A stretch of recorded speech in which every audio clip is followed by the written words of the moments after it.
There's a motion at the desk. The clerk will report the motion. Pursuant to Article 4, Section 19 of the Constitution of the State of Minnesota, NISCA moves that the rule therein be suspended and an urgency be declared that the rules of the House be so far suspended so that House File number 9 be given its second and third readings and be placed upon its final passage. I recognize the member from Anoka, Representative Niska, to explain the motion. Thank you, Madam Speaker and members. This is the tax bill, and I urge members to support so we can finish our work. Thank you. I recognize the member from Hennepin, Representative Long. Thank you, Madam Speaker. I also urge support. All those in favor say aye. Those opposed, nay. The motion prevails. The clerk will give the bill its second reading. Second reading, House File 9. Second reading. The clerk will report the bill. House File number 9, an act relating to taxation, modifying individual income tax, corporate franchise taxes, etc. I recognize the member from Fillmore, Representative Davids, to explain the bill. Thank you, Madam Speaker and members. The moment you've all been waiting for. The 2025 tax bill's name is from a Beatles song, "We Can Work It Out." And we were very, very successful in that quest. We did work it out. Now, I've never had quite the path I've had to take to get a tax bill done before, but we were able to do it. First of all, I'd like to thank Chair Gomez for all her work. Chair Gomez, I really enjoy working with you. I think we did a very, very good job on this tax bill. Our target was a negative $308 million. How we took care of that was we took the sales tax exemption for electricity from data centers that raised $125 million. We increased the gross receipts tax on cannabis from 10 to 15. That was $146 million. We put in there research and development funds of $80 million. And then we did the sustainable aviation fuel technical correction in the bill. We did the technical correction so that we could carry some of those funds forward. We did not add any new funds to SAF. I was hoping that we'd be able to do that. We did make some cuts to aquatic invasive species aid. We cut sustainable forest initiative payments 10%, and I think that's a very important number because by doing that, we didn't break any of the contracts that we had with the landowners in northern Minnesota. So there should be no snowmobile trails being shut down or bike trails being shut down or anything like that. That was very important. I think one of the most important parts, or several parts that are very, very important to this tax bill, just so you know, we did not cut local government aid at all. So you can go to your mayors and you can go to your city councils and tell them that you did not cut local government aid. We did not cut county program aid. I thought that was very, very important. The governor's office and the Senate in their original bills had some pretty substantial cuts to local government aid and county program aid. This bill does not cut those. We did not cut PIL payments at all, payment in lieu of taxes. And so members, you can go through the bill. Those are some of the major highlights. We did quite a few of the, I shouldn't say smaller issues, but I guess they'd have to be considered smaller issues. We did appurtenances and attachments. We've been trying to do that for I think about 4 years. The department supported that. And of course, one of my favorites is we took care of the LGA penalty forgiveness for the city of Stewart. Very, very important.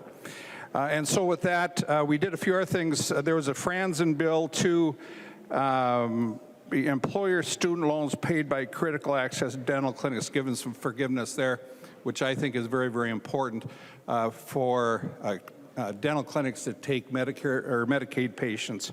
That will help them. So overall, I think it's a very, very good bill. I'm going to turn it over to the co-chair, Gomez. I recognize a member from Hennepin, Representative Gomez. Thank you, Madam Speaker, and my thanks to my co-chair, Greg Davids. He just covered the bill pretty well. the highlights of it. I think that there are things that people will find that they like in this and things that people will find that they don't like, and that's the nature of the work that we're doing this year. I think it was a good choice for us to repeal the electricity exemption for data centers, that goes to the largest tech companies in the world. We did do R&D refundability, which is a bad design for a corporate tax credit, but we limited its growth, which is one of the dangers when you add refundability, where you are paying companies, kind of money that exceeds their tax liability. So, he talked about a lot of kind of smaller tax policy items, low and no cost items that are in the bill, and I look forward to a good conversation. Thank you, Madam Speaker. There is an amendment at the desk. The clerk will report the amendment.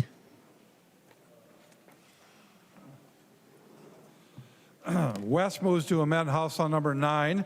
The amendment is coded A25-0098. I recognize the member from Anoka, Representative West, to explain the amendment. Thank you, Madam Speaker. The A25 amendment puts a sunset on the 50% increase to the cannabis tax. And I'd say this is pretty important. It's imagine the frustration. Cannabis has been legalized, but there's a hopelessly convoluted regulatory structure. Then the next year, the structure gets completely changed and put into a lottery with obvious problems. Then that lottery generates a lawsuit, which we knew was going to happen, which cancels the lottery and delays the whole market. And while these people are hoping to start a new business, while we're trying to rectify the ills of the past, the tax rate on those businesses goes up by 50%. The least we could do is sunset this tax. I mean, a higher tax rate on cannabis encourages the black market. People are currently getting their weed on the black market. We want them to do a safe, tested, regulated store that generates tax revenue. A higher tax rate only encourages the black market. It hurts our breweries, which sell THC beverages, and it hurts our liquor distributors and our liquor stores who generate a significant amount of their revenue from THC beverages. So I would say we should do a sunset. There's a global agreement, and I have talked to some folks on the other side of the aisle and realized there is not a path to do this, unfortunately, because of the global agreement. And Governor Walz's original cannabis proposal did have a 15% tax rate, and now he's seen his opportunity to levy that. Okay, I guess that's what has to be done. I won't vote for it. But what I would encourage, because I've already talked to some folks and realized this amendment is not going to pass, I would encourage us to consider this for next year. Because even folks who don't necessarily support cannabis, a higher tax rate increases the negative impacts of it. A lower tax rate puts us in a much better position. So, don't want to waste anybody's time more than I already have, so I will withdraw this amendment so that we do not have a negative vote on this, but we should do it next year. Representative West withdraws his amendment. There are no further amendments. The clerk will give the bill its third reading. Third reading, House File Number 9. Third reading. Discussion to the bill. I recognize the member from Hennepin, Representative Lee. Actually, I recognize the member from Ramsey, Representative Lee Kay. Thank you, Madam Speaker. I didn't know we would get to this so fast, but I'm just rising tonight to encourage members to also vote green on the bill. Despite some of its flaws, there are also very good provisions in this bill that will help Minnesotans in every corner of our state. So I want to thank the co-chairs of Team House for working with me to include one of these provisions, which is my bill to create a fraud restitution fund that will compensate Minnesotans who have been scammed by fraudsters. last year. We know that Minnesotans lost at least $120 million to fraudsters through various schemes that have become easier and easier to fall victim to because of the explosion of the internet and all of the new innovations that have arrived with it. And so I'm glad that in this divided House, our AARP members were able to organize and meet with their representatives, both Republicans and Democrats, to make this new restitution fund a bipartisan idea and create an easier path for passage. But while this is a very good part of the bill, and there are other good parts that I know various members have gotten for their districts, I do want to point out that we could have done more in this bill for the people of Minnesota. And so it should come as no surprise that I'm disappointed we could not raise more revenue in House File 9 from some of the wealthiest corporations to fund important things in our communities, things like a direct file program to help Minnesota families pay their taxes for free and not be bombarded with ads as they're trying to do their civic duty, or a baby bonus, which is an idea from Representative Hansen that was also bipartisan to try to mitigate the high cost of starting a family and spurring economic development, as we heard during debate on the jobs bill. Instead, we raised revenues, and then we're giving away nearly $80 million in new dollars to some of the largest corporations through the R&D credit, which we also made refundable. And for folks, that means that if a company offshores their profits but keeps their losses here, they get free money back from taxpayers across Minnesota. That's not a really good proposition as we head towards what everyone's been talking about, a structural deficit in future years. So I think this is a really important point to make, that because our colleagues across the aisle chose not to raise more revenues to pay for critical programs, it's lost upon me why this bill gives more money to corporations that don't need it. And the other important tie that I want to bring us back to before we leave today is we started this special session with House File 1, which takes away health care for undocumented neighbors. And we heard earlier in that debate that if we didn't pass House File 1, property taxes would increase, and that this was a fiscally responsible thing to do. But that was never a causal relationship or an argument that would hold up. I bring this up again because cities and counties will still feel the pressure to increase property taxes. This is a third area where we could have raised more revenues to increase county program aid, commonly known as CPA, and also local government aid to our cities, LGA, to mitigate property tax increases.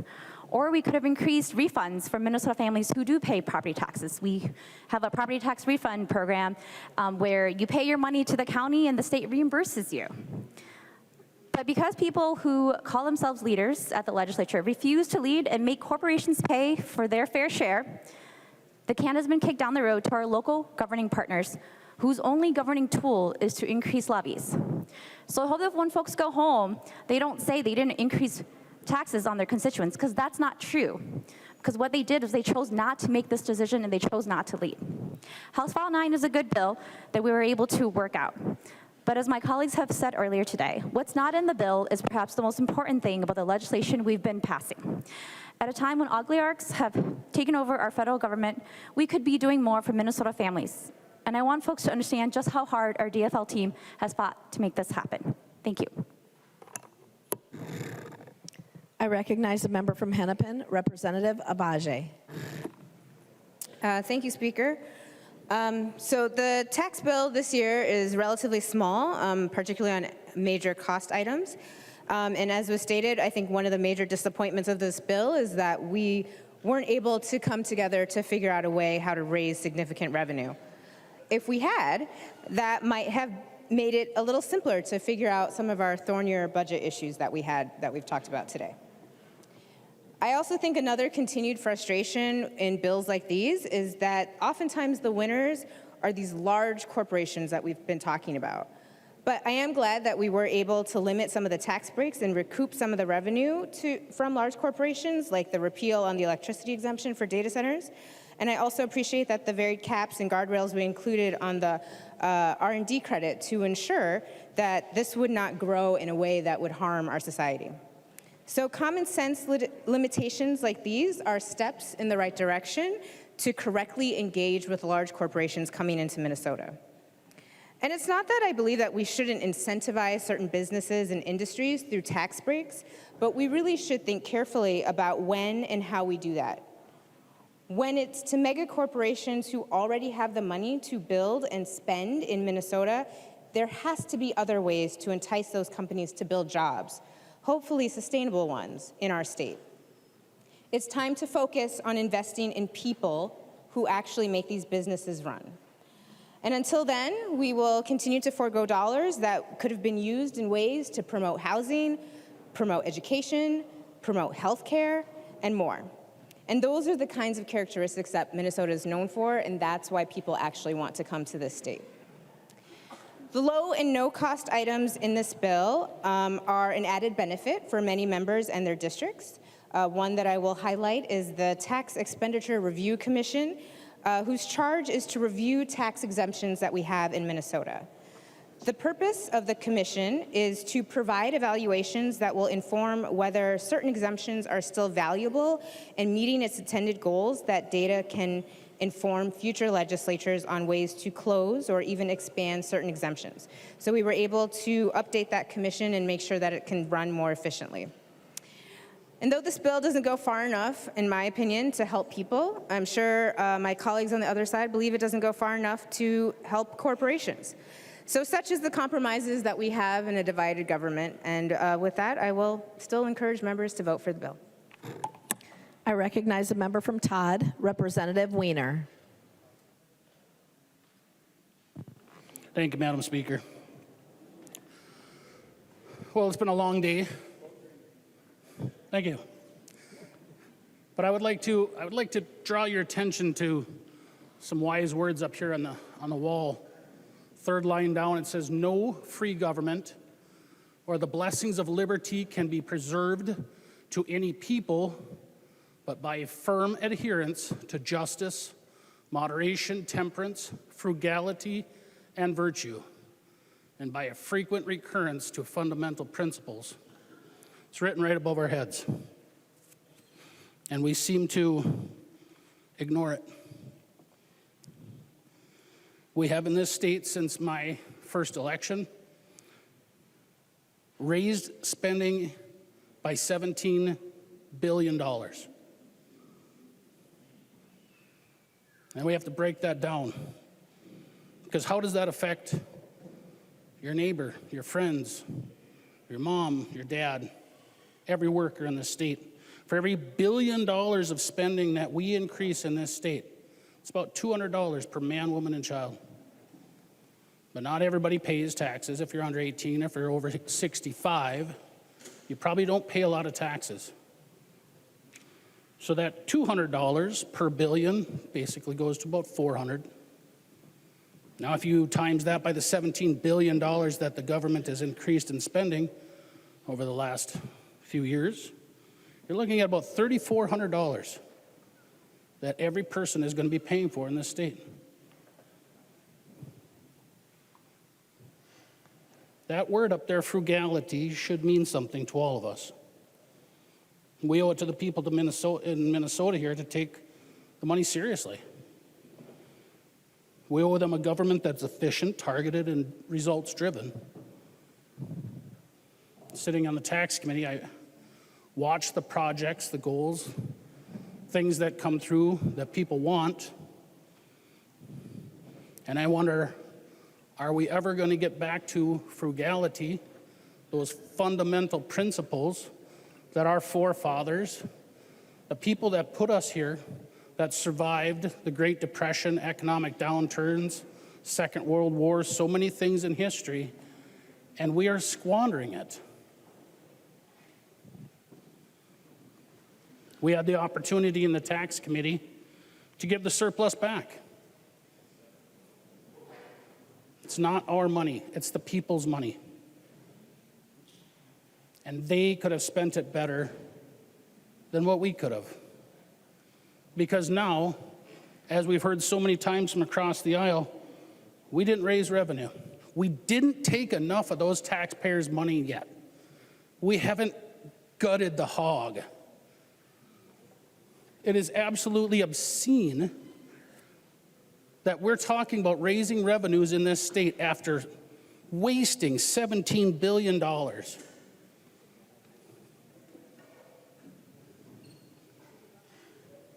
What are we doing?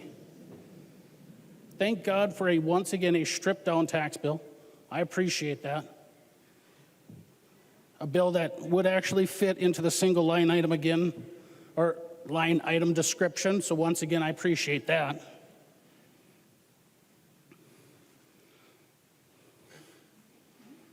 But I came to the government I ran to represent the people in my area, to make their lives better. And if spending money was the solution, we would have hit utopia by now. But we haven't, and we never will. Because there's no freebies in life. You have to work for it. And government, when they just spend money that people don't have, creates an undue burden on the taxpayers of this state. And we see it when we drive people out. 20,000 people have left this state over the last few years. I want government to be efficient. I want the people in this state to trust that we are being frugal with their taxpayer dollars. I want trust in government again. But nothing erodes that trust faster than a government that taxes and spends without discipline, without frugality, and without results. I don't know that we've been successful once again. I look at the wasted opportunities. Like I said, I am glad that the bill was stripped down, but I cannot wait for a much better bill in the future that we can actually improve the lives of the citizens in this state by letting them keep their hard-earned dollars instead of us grabbing them as fast as we can and distributing wealth to our pet projects that we see fit. Thank you, Madam Chair. I recognize the member from Hennepin, Representative Robbins. Thank you, Madam Speaker and members. I appreciate the work of the Tax Committee. I really do think it's the best committee and love working with Chair Davids and Chair Gomez. But this bill really misses the mark, and I am going to be a no vote, and I just wanted to kind of highlight the problems here. As we heard multiple times from our colleagues on the other side of the aisle, they see this as a miss because they, quote, missed opportunities to raise significant revenue. So what I want the public to understand is that we stopped $8 billion in tax increases because they wanted to create a new fifth-tier income tax and a new sales tax on services. As people will probably recall, in the last biennium, the then majority, the Democrats, spent the entire $18 billion surplus, and they raised taxes between $10 and $11 billion. And we now have a $6 billion deficit. Revenue is not the problem. Spending is the problem, members. And in the tax bill, what we should have been trying to do is correct the mistakes from last biennium. In this bill, we had the opportunity to provide tax relief to small businesses who are struggling mightily.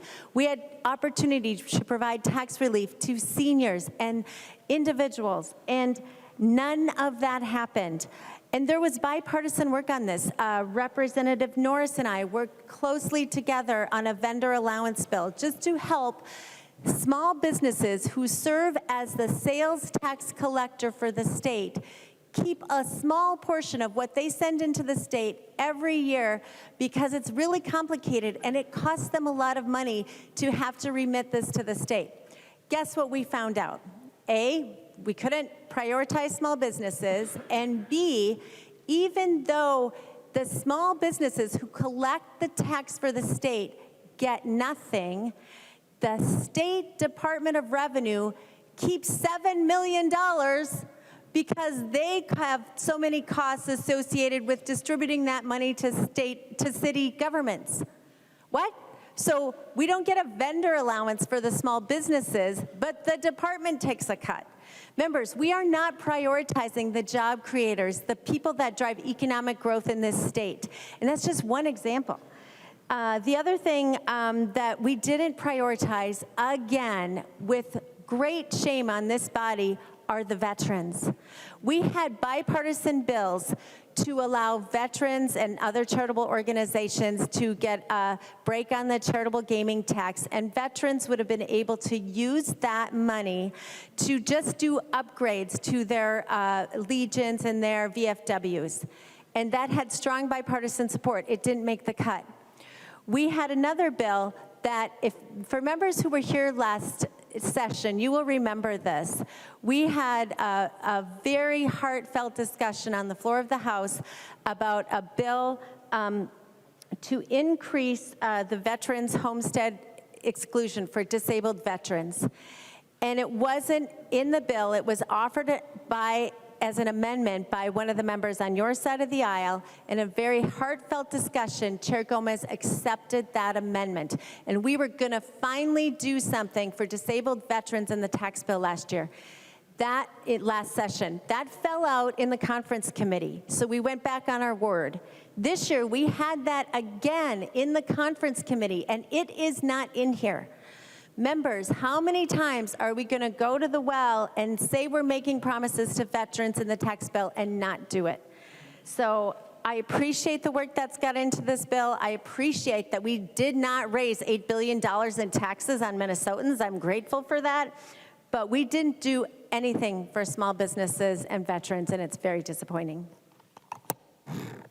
I recognize a member from Anoka, Representative West. Thank you, Madam Speaker. Keep this short, it's late, but one, I expect a thank you note from many of you. Blaine gets a total of $0 of LGA. Let's see here, Columbus, $0 of LGA, and Ham Lake, $0 of LGA. So you're welcome from my constituents to yours for the transfer of wealth and the $600-some million we do in LGA. Two, won't hammer it home, but the increasing the cannabis tax, not a good idea, especially when the market's just starting, and a lot of these companies that do THC, hemp-derived beverages, also are going to have to pay this tax, making them uncompetitive when compared to other states, which is legalized elsewhere. And lastly, the cannabis tax had a dedication to cities, which is no longer in existence. And a lot of cities believed that they were going to receive that money to deal with regulating cannabis, which they are required to do. And you know, for my cities, it's $0, $0, $0, and the money you thought you were going to get, you're not going to get. So I know a lot of other members here are in this similar boat. We don't need a tax bill to fund government, so it's not like there's any shutdown potential. So I think it would be wonderful if members would vote red on this bill. Thank you, Madam Speaker. I recognize a member from Hennepin, Representative Gomez. Thank you, Madam Speaker. So first, Chair Davids has deputized me to do some thank yous on behalf of both of us. And we want to just first thank the members of our committee. And he wants to thank me for my kindness, generosity, beauty, wit, et cetera, et cetera. We want to thank our vice chairs, Norris and Joy, all of the folks who participated in the work group, Representative Agbadje, Representative Joy, Representative Norris, Representative Lee.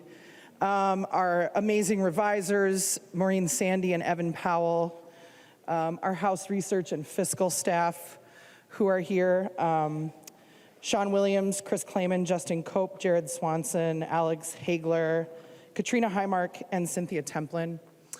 I just want to take a second about our nonpartisan staff. Under the best of circumstances, especially our House Research and House Fiscal have very, very difficult jobs. You know, they take the confidentiality and discretion of their positions very seriously. They basically never say no to any of our requests. And what I discovered when I was a chair in the majority was how much you work with your nonpartisan staff every day, day in, day out.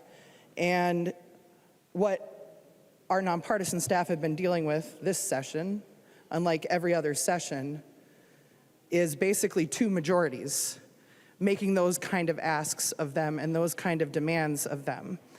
And with the additional directive that they hold so sacred of keeping our trust and our confidence, and always being even-handed and always being fair and always being aware of information not crossing over those invisible boundaries. And I know that our tax staff have just done an exemplary job of that, and I know that that's true across our entire House Research and House Fiscal departments. And so we're just so thankful to you all and understand the additional burden of this session, and that it fell really, really hard on those, kind of core nonpartisan staff for us.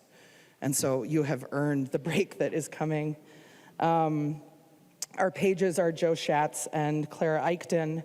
Sean Haydorn and Jacob Cowan are our partisan researchers. Our CLAs, Shamat and Jennifer. And of course, our CAs, Patrick McQuillan, who has just been on a really kind of wild path with us, as has Sam Moyer over the last several weeks. And so we're just deeply grateful. We all know we can't do anything without our staff. There are different philosophical approaches, I think, to taxes and to tax bills.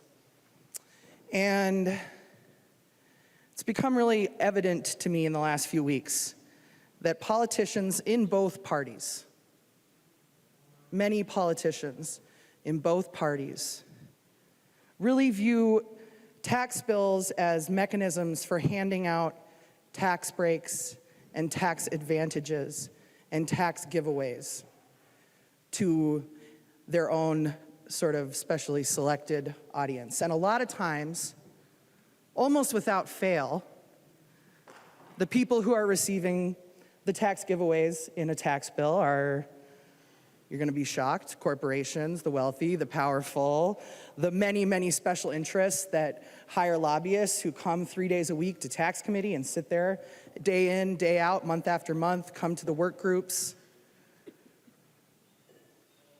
Those are the interests that show up to shape our tax policy. And a lot of us on both sides view tax bills and view the tax code as the place to give out those benefits, those advantages, those goodies. And it's interesting to me, that people who are up in arms about fiscal discipline and the budget and deficits and have lots of questions about how we're going to pay for things when we're talking about investing in the public good, when we're talking about investing in the people of this state, in good schools for everybody, in a clean environment, in infrastructure that's built by union labor. They have a lot of questions about how we're going to pay for those things. How we're going to pay for health care, for example. So we were told earlier that this issue of taking health care from tens of thousands of Minnesotans is not cruelty. It's not inhumanity. It's not a decision that violates the most basic moral code that each of us are called to by our religion or by our upbringing or by our allegiance to our community and our ancestors and the people who got us here.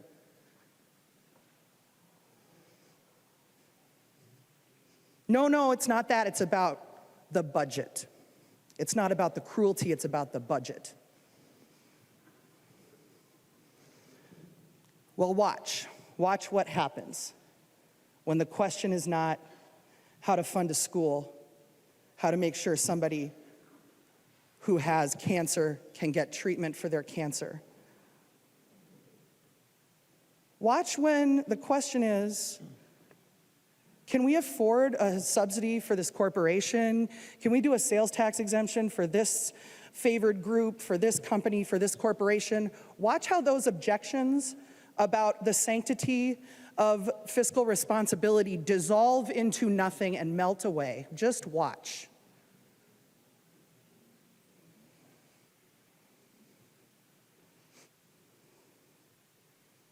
So a lot of people look at a tax bill as a goodie train for their faves. They're only going to ask questions about how you pay for the goodies if you don't like where they're going. But there's another way to think about a tax bill. There's another way to think about a tax code, that it can be an expression of our values and a way to provide for the public good and a way for us to care for each other when we live in a society together. So, minimizing giveaways in the tax code and protecting the tax base and not eroding it with endless corporate subsidies and, chipping away at the tax base. That's not the intention of a tax bill. We're here to fund the public good. And so by that metric, by the metric of, is this a tax bill that's filled with giveaways to the people with the best lobbyists, this is a pretty good tax bill. Because there was a lot of proposals from both sides, again. Giveaways to the Professional Golf Association, to sports teams, like every sports team you can imagine. NCAA ticket sales tax exemption, Big Ag, Delta, aviation, Amazon, Google, Facebook. There was a lot of proposals that would have eroded the tax base, that would have created unsustainable tax benefits that would just pass off into the future. And we didn't do that in this bill. And so Representative Wiener and I kind of agree a little bit on this bill, on the fact that it's a simple bill is good. And you were looking over there to thank them for the simple bill, but you should be looking over this way to thank somebody for the simple bill, I'm just saying. I'm sure you'll make it up to me. So this is a simple bill. It raises some money. It fixes some problems in the tax bill. It doesn't do a lot of property tax shifts, It minimizes giveaways. It leaves us in a better position to fund the public goods that each of our residents count on. And for that reason, I hope that you'll support it. Thank you, Madam Speaker. I recognize a member from Anoka, Representative Niska. Thank you, Madam Speaker and members. As we close the book on the 2025 legislative session, one of the most unusual in Minnesota history, it's important that we take a clear-eyed look back before we chart our path forward. This session began with a 23-week delay. For more than 3 weeks, Democrats refused to show up. And when they finally showed up, they picked up right where they left off, doubling down on tax Point of hikes. parliamentary inquiry, Madam Speaker. State your point of parliamentary inquiry. Madam Speaker, I do not hear a bill that we are currently debating. Can you remind the body what bill we are on? To remind the body, we are on the final passage of House File 9. Representative Niska. Doubling down on tax hikes and the other same failed policies that pushed Minnesota to the brink. Let's not forget, 2 years ago, Democrats had total control, and they pushed through they burned through an $18 billion surplus, raised taxes by over $10 billion, and drove Minnesota into a projected $6 billion deficit. And this year, they expected Minnesotans to foot the bill for their fiscal recklessness by just raising taxes over and over again. But House Republicans stood firm. We stood united against every Democrat attempt to raise taxes on hardworking Minnesota families. After $10 billion in tax hikes just 2 years ago, enough is enough. We held the line. We also put a stop to the onslaught of one-size-fits-all mandates that Democrats tried to impose on schools, cities, local governments, and small businesses. Mandates that have done real damage. Unfunded mandates that have devastated school budgets and forced painful cuts. And yes, will force property tax hikes, as we heard from Democrats advocating for this bill. Costly regulations that made it harder for Main Street businesses to stay open, hire workers, and grow, and mandates on local governments that help drive property taxes higher across Minnesota. And Democrats' solution to all of that? Raise taxes. just keep raising taxes. But House Republicans fought back and we made real progress because Minnesotans deserve local control, flexibility, and a state government that makes life easier, not more expensive. With a House evenly split 67-67, House Republicans delivered a responsible budget deal that eliminates nearly half the projected deficit and delivers the largest reduction in government spending in state history without raising taxes on Minnesota families. We did it while protecting and investing in the things Minnesotans care about, like schools, hospitals, law enforcement, and public infrastructure. We reduced the size of government without compromising the core services Minnesotans counted on, and we tackled the fraud, waste, and abuse that have siphoned nearly $1 billion from Minnesota taxpayers under a culture of complacency under one-party Democrat control. We could have done more. We could have done more. A Republican majority would do more. But with 67 House Republicans, when Democrats tried again and again to raise taxes, Republicans said no and protected Minnesota families and their paychecks. When Democrats pushed for more mandates, more red tape, more government overreach, House Republicans stood strong and focused on what matters most to Minnesotans and their families. When House Republicans have a seat at the table, Minnesotans have a voice. Taxpayers have a voice. Families have a voice. Your schools have a voice. Main Street, Minnesota has a voice. And the forgotten men and women of Minnesota finally have a voice. We proved that even in a tied House, it's possible to deliver real results. And we don't just have to keep taxing Minnesotans more and more. We can do it better. We will do better. House Republicans will keep fighting for accountability, for common sense, and for a government that understands Minnesota's struggles, shares their values, and works as hard as they do. Thank you. I recognize the author of the bill, Representative Davids. Well, thank you very much, Madam Speaker. I would like to just go over a couple of things quickly. Chair Robbins made a comment about the disabled veterans, and I think you said something like shame on us or something. Chair Gomez was gracious enough to accept that provision in our bill. We accepted that. I think it's kind of shame on that other body would be a little bit more appropriate there. So I delegated thanking everyone to Chair Gomez, and she did a great job. But I have to just have a couple of thank yous of my own. And like you said, nonpartisan is just amazing. Patrick, Sean, Shamat, so good to work with, so good to work with. And then when it comes over here, Jennifer Goblersch, Jacob, and Sam, thank you. You've done an awesome job for us. You really have. And one other thank you, Vice Chair Joy. You were awesome on the committee. Just really appreciate your help. So with that, I would just, hopefully we can vote green on this one. The clerk will take the roll.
The clerk will call the name of the member participating remotely.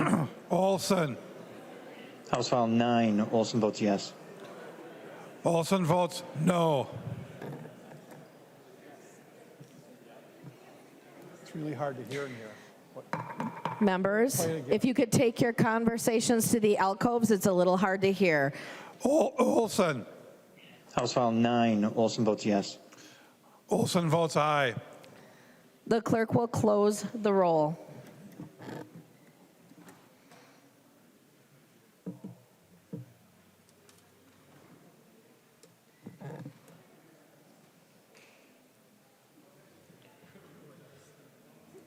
There being 93 ayes and 39 nays, the bill is passed and its title is agreed to.